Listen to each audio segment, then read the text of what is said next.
This is Aunt Juliet from Raynette's Treasures, and this is the very first lesson in embroidering or gold working the Parr Purse, which can also be used as a box cover, or the kirtle itself. So here I've got the pattern ironed onto Kona cotton, and here it is on silk. It's a slightly different pattern. You'll notice that here the leaves are teardrop shape, whereas here they follow the original painting and their leaf shape, and they're a lot more labor intensive. So for most of my kits, I go ahead and use a more simplified version, which is the teardrop. Now for embroidering a teardrop, we're using the gold-plated tambour thread from Berlin Embroidery. And I've already got it, a double thickness of it on my needle. Here's my size 5 embroidery needle. And we're going to start from the tip, and it's a little bit hard to see, but we're going to be going to, here I made a dot with my needle. So it goes, but on the actual foil, you can see that there's a little tiny mark, and this marks where the pearl is going to be.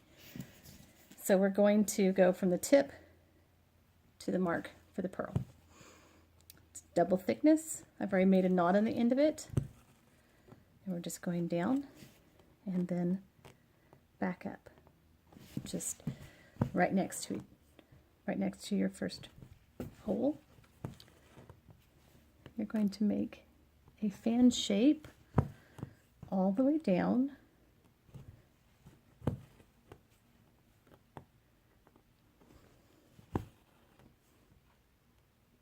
And as you can see, it doesn't take much time at all to do.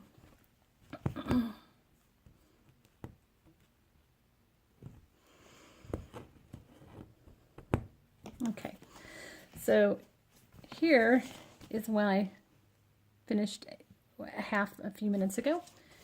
Here's what it looks like on the back.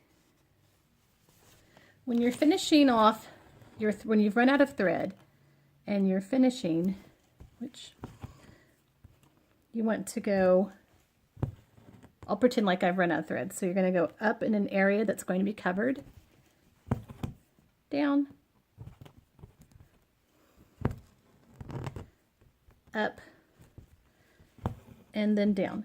The tambour thread, because it is like working with wires, you don't really have to flip it over on the back and do an additional knot.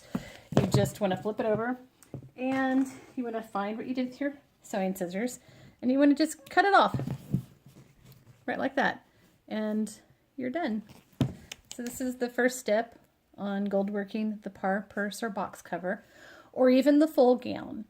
And I will be showing you step by step how to turn this into something really beautiful that you can treasure for your entire life.